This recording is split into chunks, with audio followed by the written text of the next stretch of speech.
Assalamualaikum warahmatullahi wabarakatuh dan salam sejahtera. Dulu Yang Maha Mulia, Yang Di-Pertuan Besar Negeri Sembilan, Tuanku Mukris bin Almarhum Tuanku Munawir. Dulu Yang Maha Mulia, Tuanku Ampun Besar Negeri Sembilan, Tuanku Aisyah Rohani binti Almarhum Tuanku Besar Mahmud. Yang Maha Mulia, Tuanku Besar Sri Menanti, Tuanku Ali Daudin, Yang Maha Arif, Tuanku Maimun, tinggal tadi Tunku Zainal Abidin. Amat Arif Tunku Tunku Maimun, Tuan Mat. Yang Amat Arif, Tan Sri Datuk Amat Abang Iskandar. Yang Amat Mulia, Tunku Zainal Abidin saya dah sebut tadi.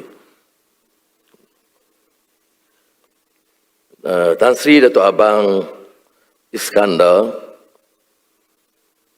dan tetamu kehormat, rakan-rakan yang saya muliakan, rakan-rakan dari Majlis Peguam. Minta maaf, saya agak terharu sedikit dengan pengantar Chris Leong yang agak panjang.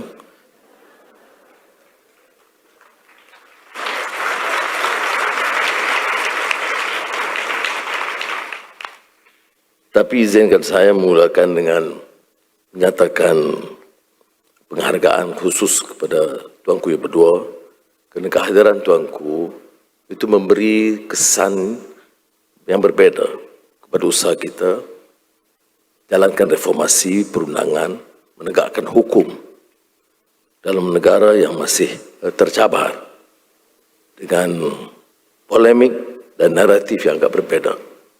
Kita di sini, tuanku berdua dan Majlis Peguam, mau berbincang memperkukuh negara hukum, reformasi undang-undang. Tapi di luar sana, keadaan lebih usar. Kita diheret untuk berbicara soal kaum dan agama yang sempit. Dan ini tentunya menyukarkan. Sebab itu apa yang disebut oleh rakan-rakan tadi ada kaitan, tetapi harus kita masih tegas mempertahankan bahawa apapun yang berlaku dalam negara, dia tidak boleh menyimpang dari usaha kita menegak hukum, melakukan reformasi dan mengangkat martabat negara Malaysia ini sebagai negara demokratik yang patuh kepada hukum. Excellencies, ladies and gentlemen, time present and time past are both perhaps present in time future. And time future contained in time past. If all time is eternally present, all time is unredeemable. What might have been, what has been, point to one end, which is always present. Those are the words of T.S. Eliot, poet, critic, and philosopher, whose works are highly recommended, especially for those who spend substantial time in solitary confinement, whether voluntarily or sentenced by a court floor. I quote these immortal lines, of course, from the Four Quatrains, Burnt and Norton, because they were the first to come to mind when I read the 5th edition of the International Malaysia Law Conference, carries the theme, Navigating the Present, Exploring the Future. It is indeed a theme most aptly crafted, but I thought I would have added the caveat, remembering the past. Ladies and gentlemen, those who know me personally know that I have a high regard for lawyers, regardless of their political persuasions or field of specialty. But of course, the highest regard is given to those who have been with me through my trials and tribulations. So let me take a brief moment to pay tribute to 3 dearly departed members of the legal fraternity. Let me seize this moment to state my enduring love, gratitude, and admiration for Raja Aziz Edrus, a genteel legal giant.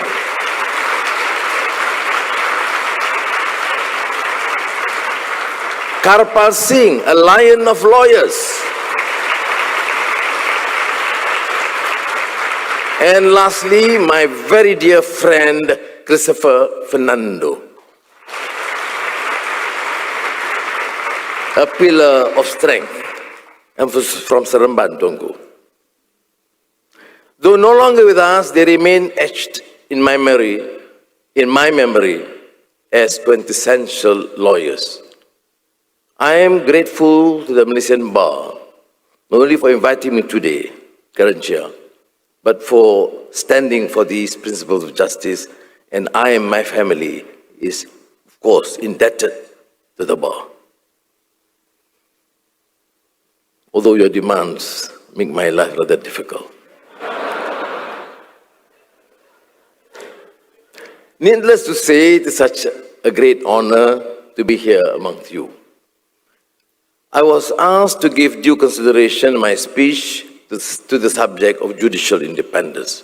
But truth be told, that prompting is quite unnecessary, for I need no reminder about the imperative of such a topic, having been personally subjected to the toss and turns, the ups and downs, more down than up, of the wheels of justice. But what do we exactly mean by the term justice itself? Indeed, this is not an exact science, and the quest for exactitude in attempting to define it may well be an exercise in futility. However, to my mind, some guiding posts are helpful. Going through the expositions of the great philosophers, including Confucius and Plato and Immanuel Kant on the subject, reference to John Rawls' theory of justice as fairness may prove instructive. Indeed, it is here that being fair and impartial is one of the hallmarks of judicial independence. There's no need to reinvent the wheel here, but when we talk of the independence of the judiciary, it means that the judiciary shall decide matters before them impartially on the basis of facts and in accordance with the law, without restrictions, improper influences, inducements, pressures, threats, or interference. This is, of course, the language of the United Nations General Assembly. In other words, a judiciary that is independent, impartial, and competent is fundamental to the rule of law and engenders public confidence. We could well say that it is the very bulwark of justice itself. Now, this sounds easy on paper, but from the empirical standpoint, going back to certain years in the past, such independence may not be that evident, and in many ways, through no primary failing of the judiciary itself. Thanks to the blatant violation of the principle of separation of powers by those holding the reins of power not too long ago, we have witnessed the naked and brutal assault on the judiciary. This culminated in the emasculation of the judicial process itself, particularly in cases involving politicians who had posed a serious threat to the powers that be. Being held to ransom by the state personalities, certain judges consequently made judicial decisions which completely offended against our sense of justice and good conscience. Nevertheless, as I stand here today, and I can say with utmost certainty that since my taking office as Prime Minister, not only have I not encroached upon even a single inch of this sacred terrain, but I shall defend at all costs the independence of the judiciary. In this regard, I must commend our Chief Justice, Yang Amat Arif Tun Tengku Maimun, for a courageous role in strengthening our faith in the judiciary. Thank you, Tun. And by this, I mean that thanks to a steadfast stand on the independence of her judicial office and that of her judicial brethren, in the face of relentless attacks, the horizon of continued judicial independence appears bright and promising. Ladies and gentlemen, from the lessons of history, we know that it was corruption and bribery that constituted one of the primary causes of the collapse of the Roman Empire and subsequent empires as well. And it is not just the existence of corruption, but the scale and the long-term global effects that should concern all. Much has been said about my so-called preoccupation with the issue of corruption, and that not a day goes by without me shouting myself hoarse about waging war on corruption. While we have no empire as such, nevertheless, our nation's history is marred by abuse of power and corruption, no less. This scourge has permeated the fabric of our society. Smite our progress and national aspirations and undermines our foundations of good governance. In this regard, the time has come for a review of the Whistleblower Protection Act 2010 with a view to expanding protection and the avenues for disclosures to appropriate agencies without fear of punishment. In tandem with this, I would like to call on esteemed members of the legal fraternity to continue to support our initiatives to institutionalize good governance by advocating transparency and reinforcing our current efforts to hold to account the gross abuses of power and corrupt practices of those who had full control over the reins of power. No doubt, working on the present for the better of the future is essential, but equally imperative to bring to justice the perpetrators of corruption in the past. Giving them a free pass without accountability is to give a blank check for the perpetration of future abuses. We need to see a forceful demonstration of this fervor from the bar. This is the essence of democratic accountability, that we are not only accountable, but must be seen to be accountable as well. And this too is the affirmation of justice. In this regard, I'm reminded of His Royal Highness Sultan Azlan Shah, who upon his ascent to the throne in 1989 as the Yang di-Pertuan Agong made the pledge to rule Malaysia with utmost justice based on the laws and the constitution of the nation. To stand for justice and peace for the nation. With regard to the rule of law, it cannot be viewed purely from a prism of theoretical jurisprudence, for such a principle cannot be realized if the men in the street or those lacking the economic resources are unable to access the halls of justice. In this vein, I'm making reference to Karen Chia's appeal. I applaud the Malaysian Bar for their valiant efforts in providing legal aid via a scheme established more than 40 years ago. Working in tandem, the government established the Yayasan Bantuan Guaman Kebangsaan, and I'm glad to note that since the beginning of operation in 2012, the model has seen hundreds of thousands of persons being represented in criminal proceedings. And by my limited experience, not that limited. In Sungai Buloh, I've seen hundreds of prisoners being given the chance to defend themselves to get a reasonably fair trial. And therefore, I'm persuaded by current Chair to announce another increase of 10 million ringgit for this purpose.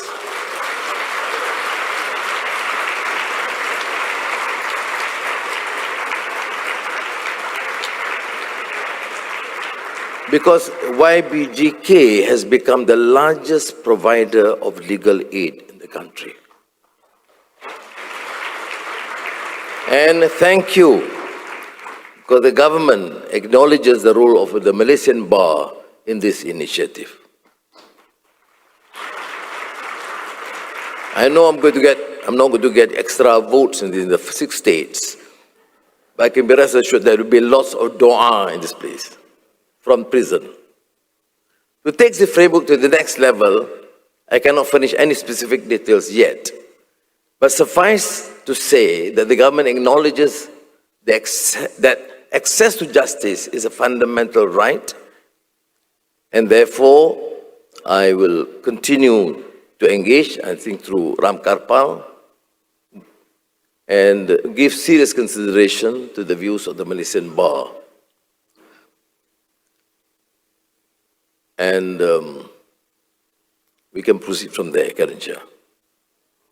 But it's the only request you made as far as finances is concerned.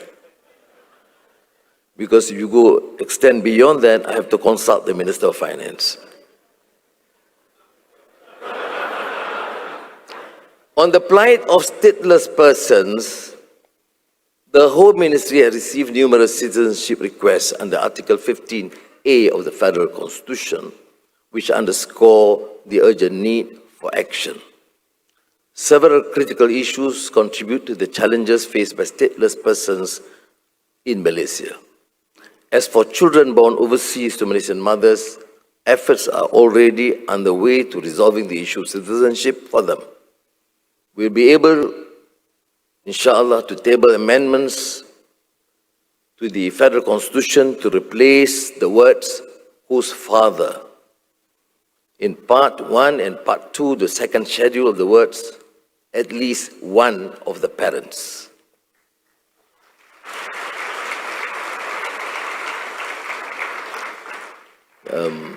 Of course, by convention, we will have to table to the Rulers' Council, and I believe this will be given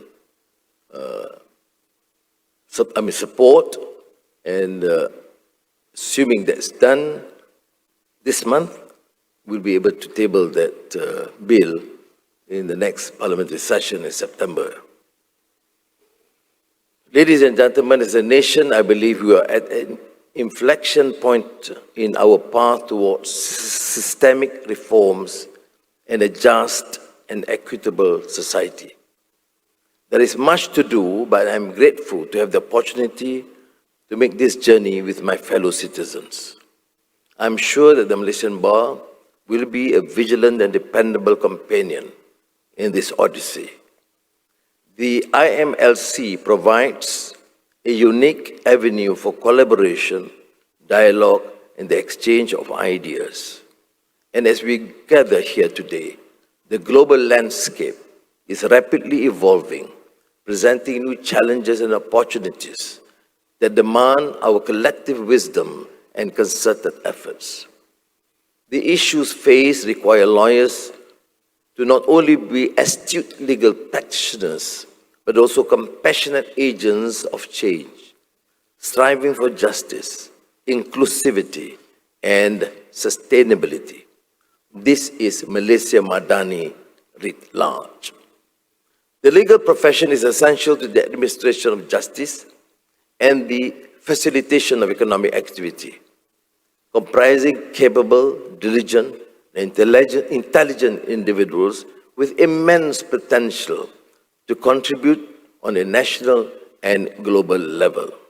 It is my hope that Malaysian lawyers embark on this trajectory to elevate the legal profession and become a beacon for the region and the globe. In closing, I extend my sincere gratitude to all those who have worked tirelessly to make this conference a reality. Your dedication and efforts have created an exceptional platform to shape the future of the Malaysian legal landscape.